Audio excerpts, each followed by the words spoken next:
nígbà chief Imam Yoruba Yoruba Alh ní Nàìjíríà. Mo sọ ní nǹkan bí ọdún mẹ́ta sìn wípé ìgbà tó ti pa Àfọ̀njá tán làwọn Fúlàní ti pọ̀ ní Ìlọrin. Ilé àwọn Fúlàní tó wà ní Ìlọrin jẹ́ 92 compound ní àwọn Fúlàní tó wà lọ́rin. Àti bẹ́ẹ̀ náà ti ń wọ ìlú kọ̀ọ̀kan káàkiri ilẹ̀ Yorùbá. Kò sí ìlú kan tó wà nílẹ̀ Yorùbá tí Fúlàní ò sí mọ́ nísìnyí báyìí. Kọ́dà ibi tọ́lọ̀ tún ní ààyè gba Fúlàní nílẹ̀ Yorùbá 47 sẹ́ríkì ìlú kọ̀ọ̀kan ni wọ́n ti ní báyìí. So Èkìtì ní sẹ́ríkì Fúlàní lẹ́kìtì, wọ́n ní níjẹ̀bú, wọ́n ní ní Èkó, wọ́n ní ní Ọ̀yọ́, wọ́n ní ní Ìbàdàn, wọ́n ní ní káàkiri gbogbo ìlú ó jẹ́ 47 tí wọ́n ní sẹ́ríkì káàkiri. So tí wọ́n bá lé sẹ́ríkì Gàngán kó ní Gàngán ní Ìbàràpá tó padà sí Ìlọrin, àwọn sẹ́ríkì yòókù ń kọ́ sóde sì tẹ́wà káàkiri gbogbo ilẹ̀ Yorùbá torí pé àjẹ́ndà àwọn sílẹ̀ Yorùbá ó yàtọ̀ sí táwa ń rò. Wọ́n fẹ́ gba ilẹ̀ Yorùbá ni torí pé tẹ́ bá wo àkọọ́lẹ̀ èyí tí wọ́n ti kọ láti 1902.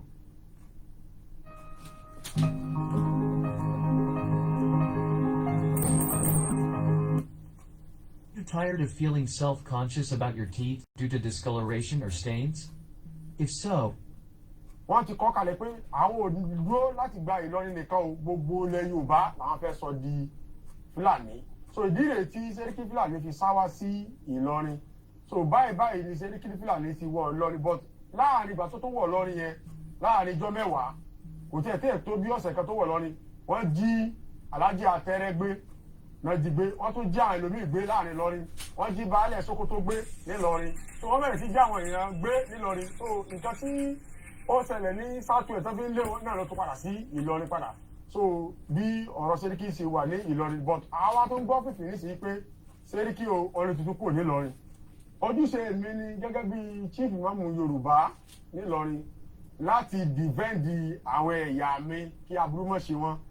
So ìgbà tí mo gbọ́ pé sẹ́ríkì wá sí Ìlọrin, òní mo ti pe àwọn oníwèé ìròyìn pé gbogbo Fúlàní ti bá ń wọ̀ Ìlọrin o, kí Kwara State government kó mójútó wọn ò kọ́ra pé kó mọ ibi tí wọ́n bá ń gbé torí pé tí wọ́n bá ń ṣaburú láti pé torí pé èdè ọmọ iṣẹ́ tí wọ́n fẹ́ máa ṣe ní Ìlọrin tó fi rán wá sí Ìlọrin torí pé kò sí àyè ibi tó ti lè máa da ẹran jẹ ní Ìlọrin.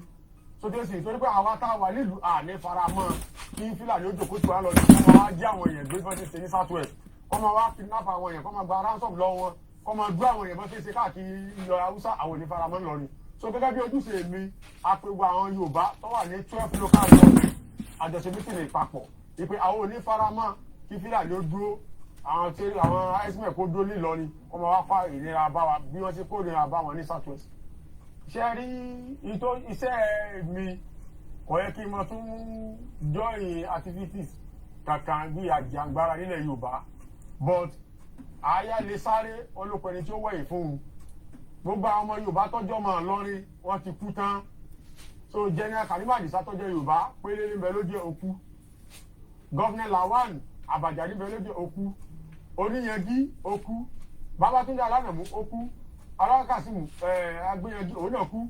So gbogbo àwọn tọ́tọ́ fi Yorùbá tó wà nílọrin kú, àwọn tó wà ní Kwara South náà tọ́jọ́ bí Ọláwọ̀yí, gbogbo àwọn yẹn náà Jẹ́jẹ́ Ẹkùnrin gbogbo wọn ti kú tán. So gbà tí wọ́n á ọ̀pá tábà wá ní ká máa wo ilẹ̀ yìí pé kí kọ́mọ́sẹ́ nìkan tó tún dìde mọ́, ìyá ọmọ jẹ Yorùbá lọ, wọ́n wá fi ọ̀rọ̀ ẹ̀sìn gbogbo sẹ́gbẹ́ kan, wọ́n á mójútó láti fi dìbẹ́ǹdì àwọn èèyàn mi. Ìmọ̀ dìbẹ́ǹdì àwọn èèyàn mi ló ti kẹ́rin ọmọ ọba Fúlàní nílọrin nísìnyí. Wọ́n láwọn Fúlàní mọ̀ pé tí wọ́n bá ṣe nǹkan nílọrin ìpè kò sí ìyá ńlá yẹ ẹni tí ó lè rí ìwúburú tí ó fẹ́ àtàkì Yorùbá nílọrin nígbà tí mo wà nílọrin báyìí.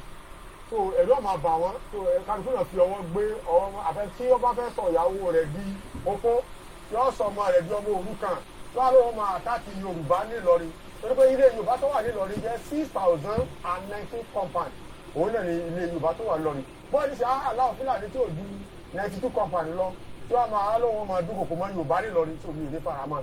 Ìdí rèé tí mo fi ń gbìjà àwọn ọmọ ìyá mi. Èmi ò nílé méjì tí mo gbé ní mo sọ fún ní Táíwò Road nílọrin. So street ọjà ìyá yẹn náà ni ọ̀dọ̀ mi wà ní Palace mi wà tí mo ń gbé torí pé tí èèyàn bá ń gbé ẹ̀yìn ìlú lábàtẹ̀ nílé mi sẹ́yìn ìlú ìyẹn ni bọ́ọ̀dù àárín ìlú ni aṣáájú gbọ́dọ̀ máa gbé torí pé ẹ tó bá ń gbá aṣáájú tó bá ń gbé àárín ìlú bí ìkankan bá ṣẹlẹ̀ lóru àtọ̀sán àwọn èèyàn rẹ̀ ó sáré wá bá pẹ̀tù bàbá o etí ó ṣẹlẹ̀ rí o báyìí ni so èmi tèmi o mo dúpẹ́ fọ́lọ́run o torí pé bí ìbá rìn lọ́sàn-án àtòru tó dé fẹ́ kò sẹ́ni bọ̀ tí ó lóun pé ó fẹ́ gbé náà wojú ẹkùn tó dé pé àgbà kí mo bí ìbá yìí wọn làbí pé bòròró kan wà dáná kọ́dà jẹ́ òde tí mo lọ̀nà lọ́kọjá tí mo dé ibì kan lẹ́gbẹ̀ẹ́ tàwárì táwọn sọ nígbà pé àwọn kan máa ń dáná bí mo ní páàkì sẹ́gbẹ̀ẹ́ títì so mo fẹ́ tọ̀ ìtẹ̀ wà á ti ń dáná o so ti ṣe pé Yorùbá lè yàn so gbàtẹ́ni wọn sọ pé àwọn burú láti wá lọ pé òun kó bọ̀ lọ sẹ́gbọ̀n náà ayọ̀ sẹ́mi àbádà àbí yóò ní òun ní kìnìkan so gbogbo yẹn àyẹ̀ ti ju gbogbo yẹn lọ so láàrin Ìlọrin mo free láti rìn dáadáa láti lè rìn bí ó wù torí kò sí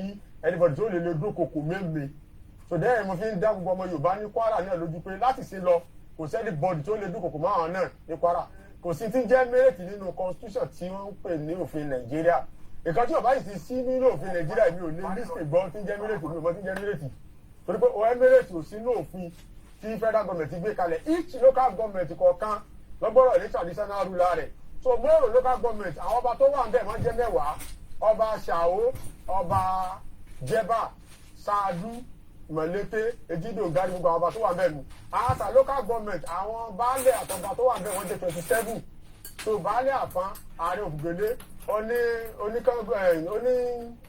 ààrẹ Ògèlè tó fi dé rí baálẹ̀ Ìbúrú Ẹ̀gbá àti baálẹ̀ Alápá tó fi dé rí Òkèsọ̀ gbogbo ládùbá ni tó fi dé rí Ògbóndórókò wọ́n jẹ́ bí 27 gbogbo àwọn baálẹ̀ tó wà ń bẹ̀ so àwọn tó jẹ́ baálẹ̀ ẹ̀bẹ̀ àwọn ni ẹ̀yà Yorùbá tèmi èmi ò mọ tí ń jẹ́ mẹ́rẹ̀tì tó rẹ́ mẹ́rẹ̀tì sínú constitution ilẹ̀ Nàìjíríà.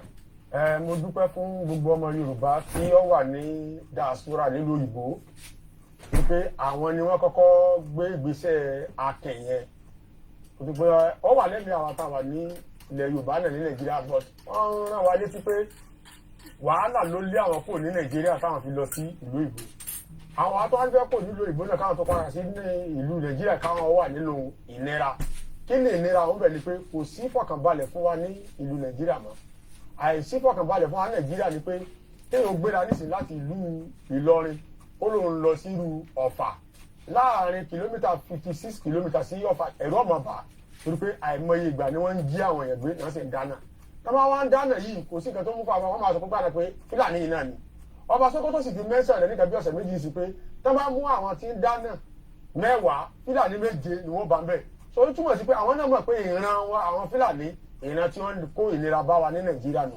ẹ̀kejì bẹ̀ odidi gọ́vnà state òun gan náà ní ìfọ̀kànbalẹ̀ lórí security gọ́vnà Borno àwọn Fúlàní herdsmen àtàwọn Boko Haram wọn àtàkẹ́ so wọ́n bà mọ́tò rẹ̀ jẹ́ wọ́n bẹ̀rẹ̀ sí ṣùtẹ̀ so nítorí wọ́n ti mú ọdún gọ́vnà state tí ò fi ní fọ̀kànbalẹ̀ tí so àwọn táwa wà nílùú táà ní security àjẹpá àdó ní fọ̀kànbalẹ̀ ìdí rèé tàbí wá péjọ sí ìlú Ìbàdàn ní 2019 ní August 22 gbogbo ẹgbẹ́ Yorùbá ti ń lọ bí 140 ní àpéjọ sí Ìbàdàn èmi gẹ́gẹ́ bí chief mọ̀mọ́ Yorùbá wọ́n invite mi wá láti Ìlọrin so kọ́ kí wọ́n sọ pé ta ló dáa ká mú ní olórí nílẹ̀ Yorùbá so láti rí pé Professor Banji Akintoye òun ni leader Yorùbá so ìgbà tí Professor Banji Akintoye tí mo ti nominate ẹ̀ sí pé òun ni ó jẹ́ aṣáájú ilẹ̀ Yorùbá ìgbà ní ilẹ̀ Yorùbá ti ní ìdàgbàsókè ibẹ̀ náà ṣe wá lọ sí United Nations náà lọ gba certificate UNPO mi ni pé à ń múra láti kó ní ìlú Nàìjíríà àfẹ́dá Oòduà Republic lẹ̀ kò sí ìtàbá fi dá Oòduà Republic lẹ̀ ni pé à ń kó ní Nàìjíríà yìí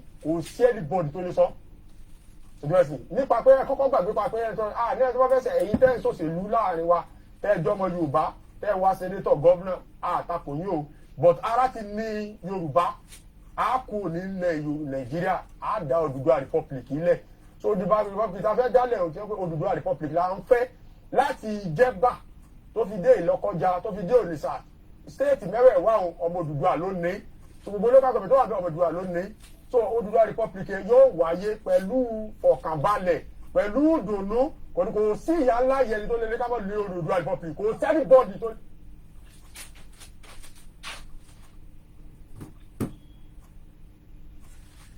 mo kí gbogbo wa níbi tí ẹ ti ń gbọ́ wa tí ẹ ti ń wò wá mo kí gbogbo ọmọ Yorùbá káàkiri gbogbo àgbáyé ohun bàbá wa chief Imam ilẹ̀ Yorùbá òun ni a kọ́kọ́ fi ṣe ìtẹ̀síwájú ìyẹn ìdánilẹ́kọ̀ọ́ ti tàárọ̀ yìí aago 10 ó kọjá ìṣẹ́jú 9 òun ló lù nílùú London tí mo wà níbi tí ètò yìí ti ń wá sí gbogbo àgbáyé gbogbo yín náà lẹ kúkú ti mọ̀ mí, orúkọ mi ò tí yí padà, Ọláyọmí Kóìkì tí gbogbo yín mọ̀ sí Kóìkì Media. Ènìyàn máa jẹ́ 27th day of July 2023.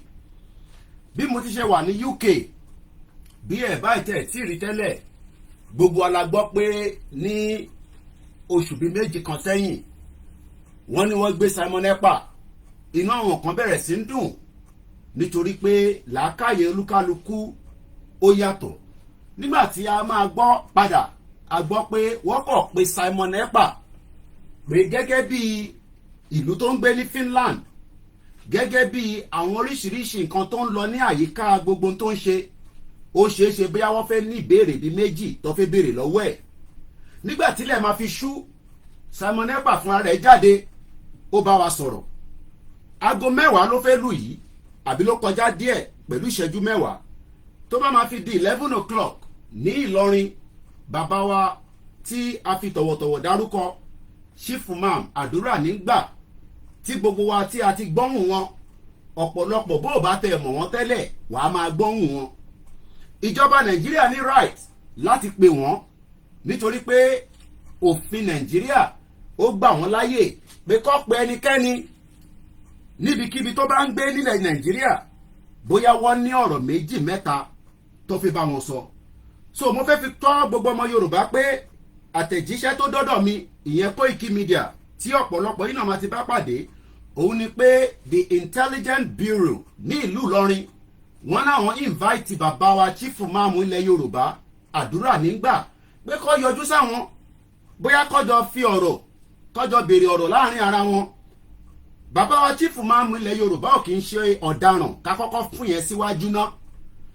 Nígbà tí wọ́n ń lọ yìí, wọ́n sọ fún wa nísìn pé ẹ̀gbẹ́ ń dùn wọ́n, ẹ̀yìn ń ro wọ́n, nítorí pé dátadáta lára ọkùnrin ń le.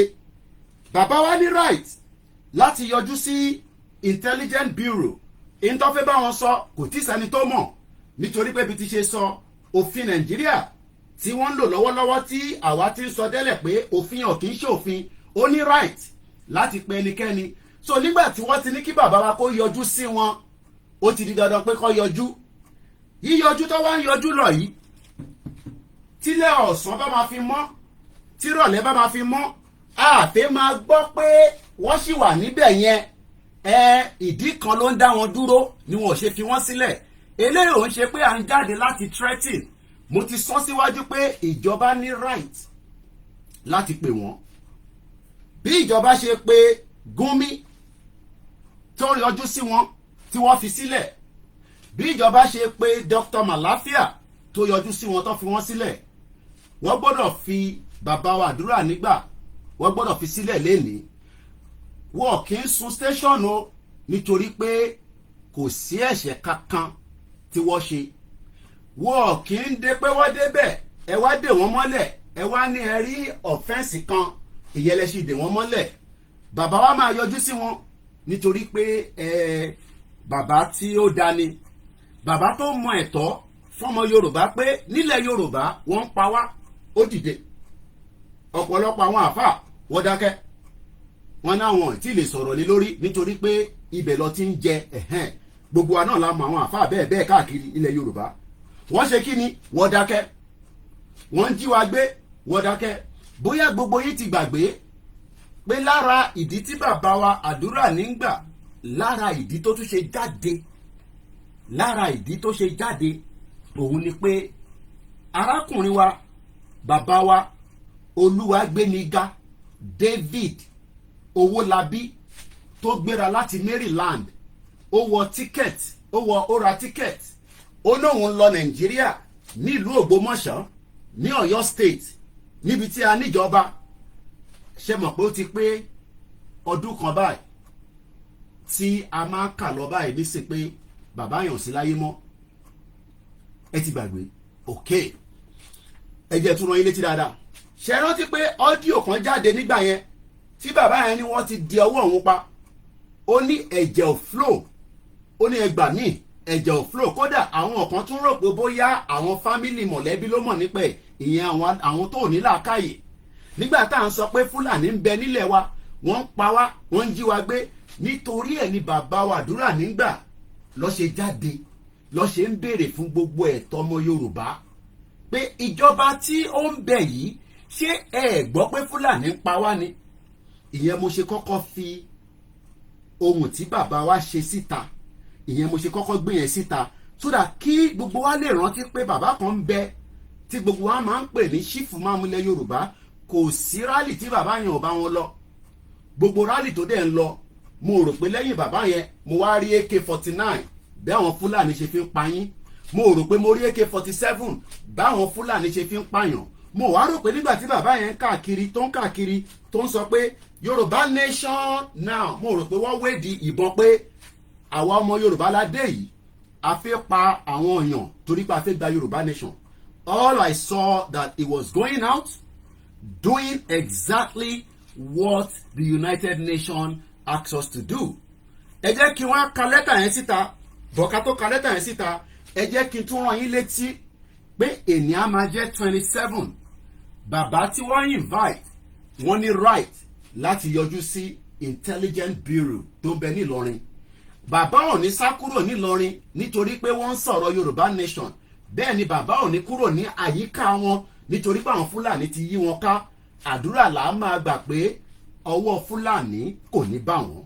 Kò ń ṣe bàbá wa Olúwagbémiga Owólabí tó wá láti Maryland tó ní oko, kò ń ṣe pé ó tiẹ̀ ṣe dá oko yẹn, ó ti ní farm.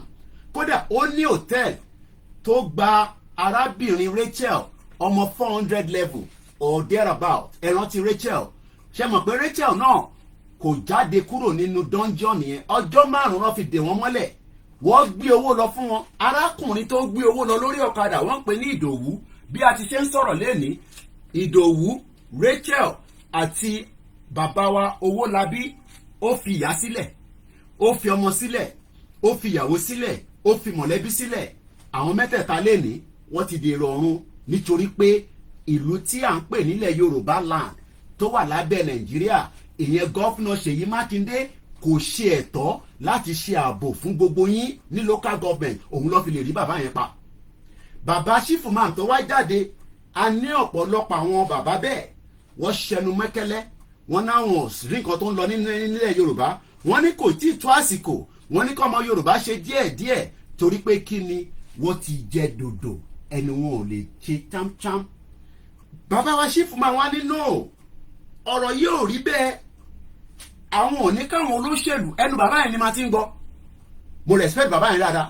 Bàbá yẹn máa ní ẹnu àwọn olóṣèlú ní right láti máa ṣòṣèlú tí wọ́n lọ torí pé wọ́n ò dí wa lọ́wọ́, àwa náà dí wọn lọ́wọ́. Àmọ́ ilẹ̀ Yorùbá tá à ń sọ yìí ó ti di dandan pé ó gbọ́dọ̀ wá sí ìmúṣẹ. Mo wá ń sọ fún àwọn tí wọ́n fẹ́ yọjú sí, ẹ má fi nǹkan sínú omi fún bàbá yẹn mu. Ìjókòó tó máa jókòó sí, ẹ má fi nǹkan síbẹ̀. Tí bàbá yẹn máa fi ṣetán pẹ̀lú yín tó tún máa fi jáde, àlàáfíà bẹ lára ẹ̀, nǹkan kan gbọ́dọ̀ ṣe. Nítorí pé gbogbo ẹ̀yin tí ẹ̀ ń bẹ níbẹ̀ lẹ́nìí, èmi á máa sọ pé 30 years from now ẹlòmíì á máa bá yín ṣe case. 50 years from today á máa pè yín sẹ́jọ́, ẹ̀ ti kú, àwọn ọmọ yẹn á wá máa represent yín. Nítorí pé ìjà tá gbé dání, it is the right cause and it has nothing. Kódà the UK government wọ́n ní right láti pè mí anytime. Pé Mr. Koiki àwọn ń gbá wuyewuyewuye, bẹ́ẹ̀ ni màá lọ yọjú sí wọn. Wọ́n ti pè mí, àmọ́ anytime any day tó bá pè mí màá lọ yọjú sí wọn. Nítorí pé ìjà tá gbé dání kò ń ṣe ìjà tí kò ní ẹ̀tọ́ lábẹ́ òfin àgbáyé. Bí Nàìjíríà bá ní kò sí lábẹ́ òfin tiwọn ní gbogbo àgbáyé tí Nàìjíríà jẹ́ under treaty, tó bá mo tán pè ní treaty, Nàìjíríà sign treaty tó pọ̀ rẹpẹtẹ káàkiri gbogbo àgbáyé under ECOWAS, African Union, but most importantly under United Nations. But Nàìjíríà ò respect òfin. Òfin yẹn gangan ni wọ́n respect. So tí wọ́n bá wá ń rò pé òfin táwa fi ń sọ pé Nàìjíríà ò respect yẹn, irú UK àwa pè mí, àwa ní Nàìjíríà make allegation against me, màá wá bí UK náà pé ǹjẹ́ wọ́n respect òfin tó fi de Nnamdi Kanu mọ́lẹ̀. Nítorí pé United Nations ti ní kó tú Nnamdi Kanu sílẹ̀. That means pé ìlú yẹn is not working. But èmi sì ń dúró fún ọjọ́ náà bẹ́ẹ̀ tó máa pè mí. But anytime any day mo dúró tánpá inú bíbá ilé mi wà. But Nigeria ni bàbá wa, àdúrà nígbà lọ́wọ́. And we must remind the international community. Also, as I present it now in English, I will be reading a letter that has been received by us through our leader in Yoruba land that has been requested to come and speak to the government of the state CID, or what they call the Intelligence Bureau. Like I said, there's nothing wrong to appear in the court. I mean, in the presence of the police. Nítorí pé police are meant to be your friends anywhere in the world. Gbogbo ilẹ̀ máa ń retí máa ń bá ọlọ́pàá ya picture bó ṣe láti rí gangan nìyẹn. This is why we are saying that Nigeria ò kì í ṣe country that Babawa Chief Man believes as well. And as I'm going to be reading that in just about a few minutes, ẹ̀mọ̀ wa tó bá wà ní background níbẹ̀ quickly ẹ fi message yẹn sínú Koiki Media news page. Ìyẹn lẹ́tà yẹn ní kíákíá gbogbo ẹni tó bá wà ń bẹ̀ pẹ̀lú yín, because I can't see it here right now. Tó bá ń bẹ nínú program pẹ̀lú mi tó jọ ọmọ Koiki Media team, lọ jù sínú Koiki Media page quickly for me. Lẹ́ẹ̀kan sí, let us put it out there that today being the 27th day of the month of July, the Chief Imam of Yoruba land has been requested on the order of the Intelligence Bureau in Ilorin to pay them a visit. Like I said, there's nothing for us to be concerned or worried about. It is the right thing. Since he hasn't committed any offense, that means he must appear. But one thing is, nothing must go wrong with him. He must go and come back. Just as we have been talking about Gumi rí terrorist tó bá jókòó, or your picture, evidence is there tó pọ̀. Ebi ò rò pé gbogbo ọmọ Yorùbá ní anywhere, in any place or any form, where Chief Imam was sitting down with terrorists and they were taking picture, they were exchanging money for ransom, and this was happening, and these were all happening in Nigeria. So for the benefit of the international audience that I'm going to address now, we have our leader. Bear with me first. Let's see if we can first find another. Mokibugu Alh kan se níbi tí ẹ ti pè wá. Don't know why tabati wa lórí program. That's when people want to disturb. Mokibugu Alh kan se moki ọmọdé, moki àgbàlagbà. Moki gbogbo ẹ̀yin tẹ́ ń bẹ ní gbogbo ilẹ̀ Yorùbá àti àwa tá wà káàkiri. Let's watch this again while I come back, and then because mo fẹ́ fi àwòrán Chief Imam mo fẹ́ gbé sẹ́yìn, so that the international community probably will not know who we are talking about. But like I always say, gbogbo tá à ń ṣe lénìí is being documented. It's being documented. So let's first go again and listen to this. Let's take this advert out first. Mokiwa Alh kan se Koiki Media bringing the work closer to your doorstep, and we will be bringing this program to an end very, very soon. Is a short breaking news that we just thought everybody should hear. But ẹ jẹ́ ká túbọ̀ díẹ̀ lẹ́nu bàbá wa Chief Imam ilẹ̀ Yorùbá àdúrà nígbà in this interview he granted some few weeks back. Please don't forget to subscribe, comment, share with your friends to have access to this kind of content that you have here. Don't forget to subscribe. I love and respect you. I'll be right back. Àwọn ọlọ́pàá tí wàá kọjá lọ láwọn ọlọ́pàá tí ò ní rìsíìtì òun wá rèé o. Mo sọ kìnìún kan fún yín, mo ní ìlú Ìlọrin, ẹgbẹ́ wọn ní the secret of the Ìlọrin, àṣírí tó wà ní Ìlọrin gẹ́gẹ́ yìí, àṣírí Ìlọrin rèé o, the secret of the Ìlọrin, àṣírí Ìlọrin rèé o. Ẹ dákun ló kọ́ mẹ́ta tí pé èmi tí mo ṣe ìwé yìí o, but mo lọ hu jáde ní library wa, torí wọ́n ti pa gbogbo àwọn ìwé tó bá jẹ́ ìwé ìtàn, wọ́n ti pa mọ́lẹ̀ tí ò jẹ́ pípa àwọn èèyàn fi bà sí rí. Àwọn á ní ìlú yìí o, wọ́n ṣe kọ́, wọ́n ní ó ní òkè méje, èmi tí mo kọ́ òun náà rí o. Tòun túmọ̀ sí pé òkè tó wà ní Ìlọrin, òkè méje, bí a ṣe ní òkè tó wà ní Ìbàdàn, adókè ní Ògùn State, adókè ní Èkìtì. Òkè tó wà ní Ìlọrin jẹ́ òkè Àlùkò, òkè àkọ́kọ́ nù, òkè Ìmàlé, òkè Agodi, òkè Lélè, òkè Súnà, òkè Ìta, òkè méje tó wà ní Ìlọrin nù. Wọ́n tún wá ní odò méje, gbogbo ìlú ni máa ń ní odò nínú ìlú. Ìlọrin à ń sọ ohun ẹ̀ ní àgbáyé bàbá mi.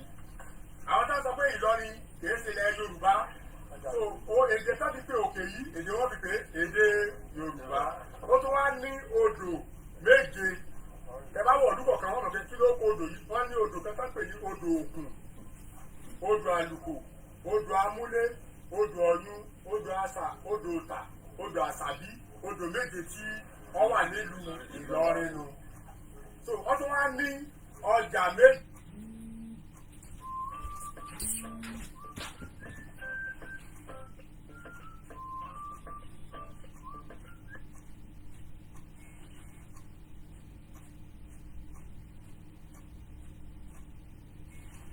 nínú ìlú ẹjọ́ bá jọ̀bọ̀ lọ yọ̀bọ̀ ń gbọ́ báyìí ọjà méje ló wà nílùú Ìlọrin tá à ń ná bọ̀tẹ́ bá dé ilẹ̀ Yíbò ó kọ èdè wọn náà fi ń pe ọjà wọn tẹ́ bá dé ilẹ̀ Haúsá ẹ̀ẹ́dẹ̀ orúkọ èdè wọn náà fi ń pe ọjà wọn ọjà méjèèjì tó wà nílọrin òun rèé o ọjà ìyá ọjà tuntun ọjà àgọ́ ọjà gbọ́rọ̀ ọjà ọba ọjà agágà ọjà kàǹkàtù so ọjà méjèèjì yìí òun ni wọ́n fi ń pe ìlú Ìlọrin ọwọ́ àpọ̀ bẹ́ẹ̀ náà o so bá a ṣe nílẹ̀ méje gbogbo kan tó wà nílùú kọ̀ọ̀kan ọjà méje ní túbọ̀ sí pé ìlú Ìlọrin o ilẹ̀ Yorùbá ni o torí gbogbo ọ̀rọ̀ kan bẹ́ẹ̀ ló tó bí nǹkan bíi oṣù mẹ́ta ń sìn táwọn kan àwọn àfa wòrowòro kan tá máa ń bóra ìmọ̀tí táwọn àti lo kírímù gbogbo bí ìwà dúdú bí ìwà dápọ́n àfa àti lo kírímù lẹ́kọ̀ọ́ àbẹ́ẹ̀dẹ̀ adarí pọ́n oríṣiríṣi ni wọ́n bó àwọn àfáàtà ń bóra gbogbo bí wàá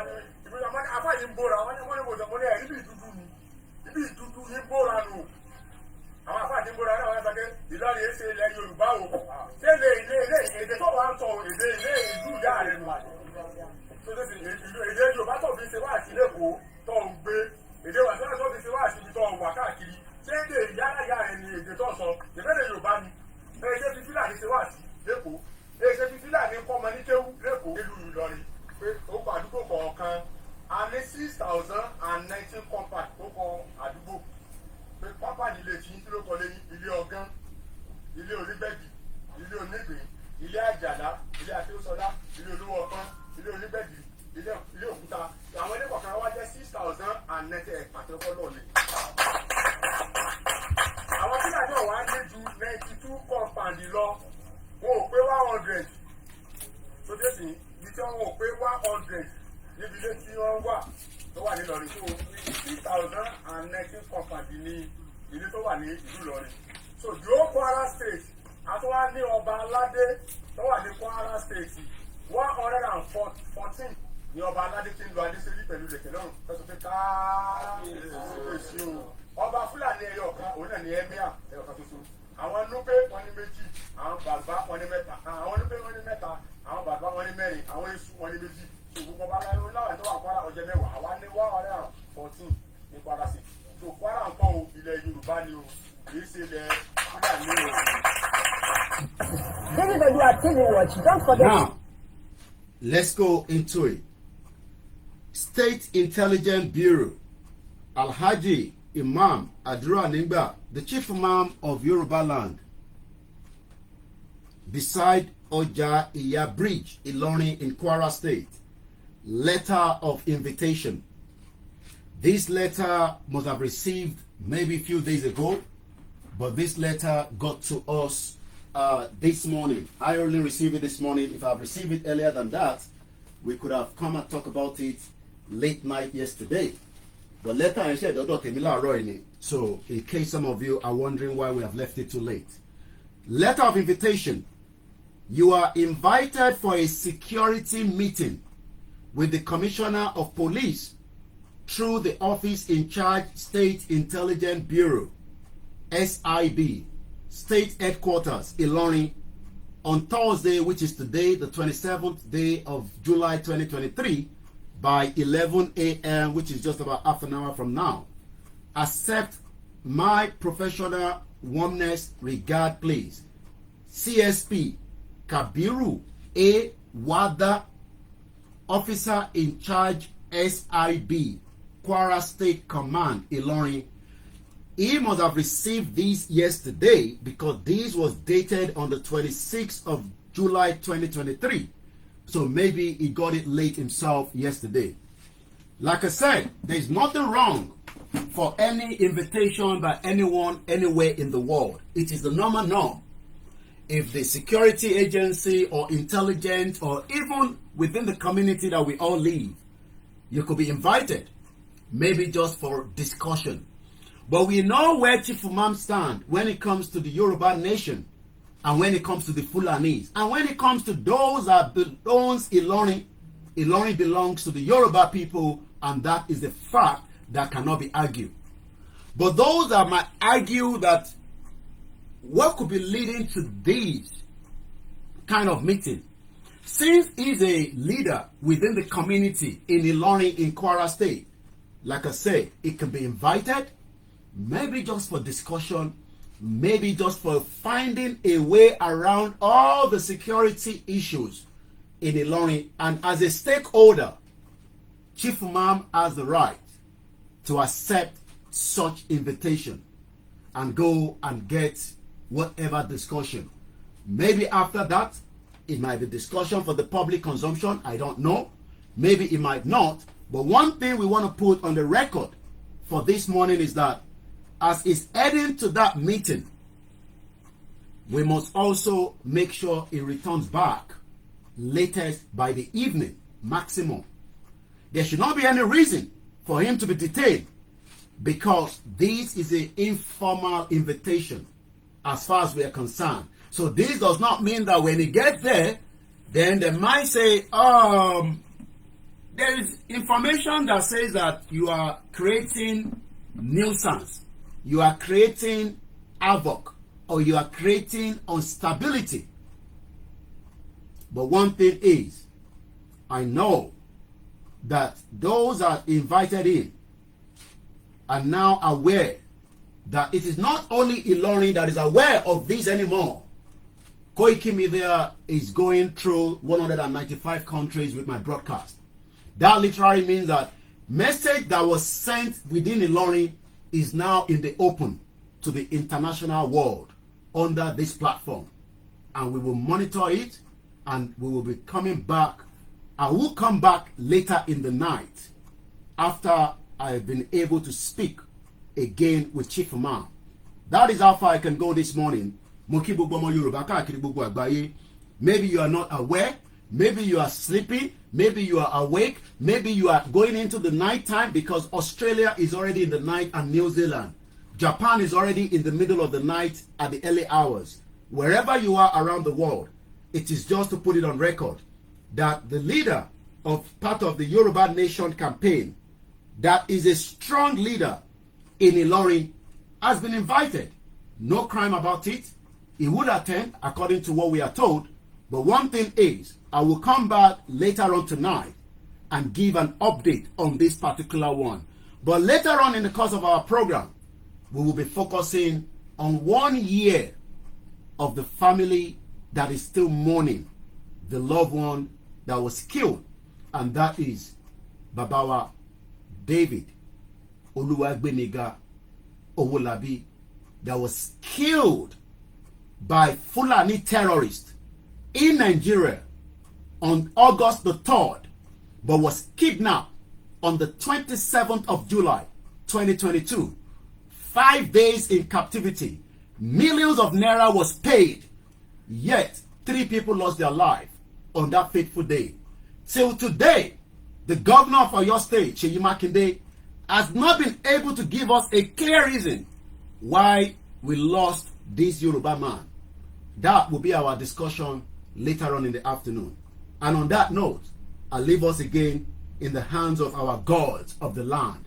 I leave you in the gods of your Christianity that says what God cannot do does not exist. I leave you in the hands of Alhamdulillah for those that believe among us as Islam, or those that are Muslims.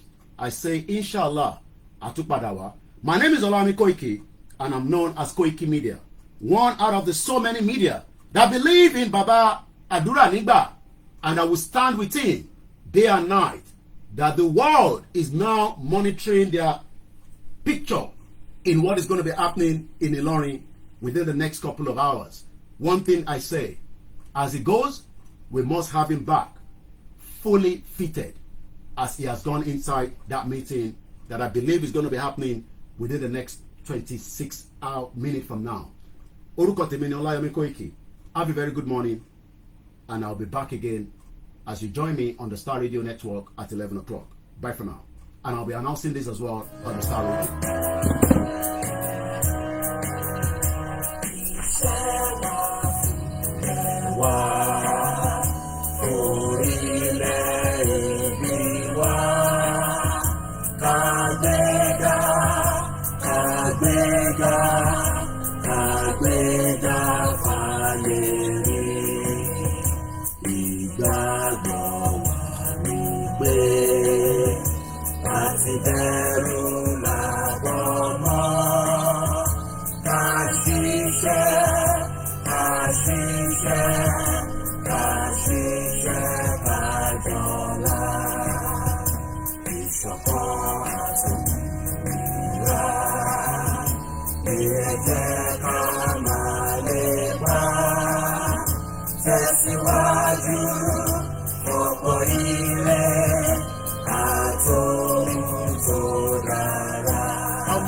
Have a very good morning. Bye for now.